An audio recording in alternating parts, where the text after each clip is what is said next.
जानते हो, अल्लाह आहिस्ता आहिस्ता तमाम दुनियावी सहारों को अब से अलग करता है। इसलिए नहीं कि आप बेसहारा हो जाएं, बल्कि इसलिए कि आपको रब का सहारा साफ और नुमायां नजर आए, ताकि आप हमेशा अल्लाह पर भरोसा रखें। सुनो, जो कहानी अल्लाह के सुपुर्द कर दी जाए, इस कहानी का इख्तिताम कभी भी आंसुओं पर नहीं हो सकता।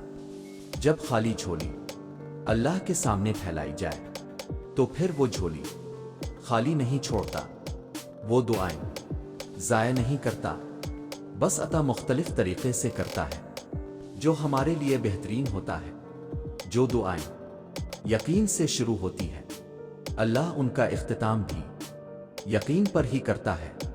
जानते हो, वो उल जब्बार है, यानी हर टूटी हुई शय को जोड़ने वाला।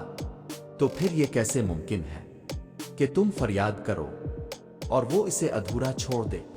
ये कैसे मुमकिन है कि तुम अपना बिखरा हुआ वजूद लेकर उसके पास जाओ और वो उन किरचियों को ना समेटे? वो ऐसे संभाल लेगा कि तुम्हें फिर कभी भी थकावट नहीं होगी। वो यूं राजी हो जाएगा कि फिर कभी उदास ना होगे तुम।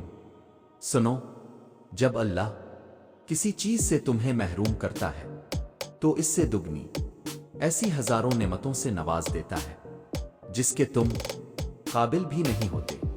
तो फिर बस राजी हो जाओ, क्योंकि मुझसे सब्र मांगते हैं और तकदीर शुक्र करने वालों की बदलती है।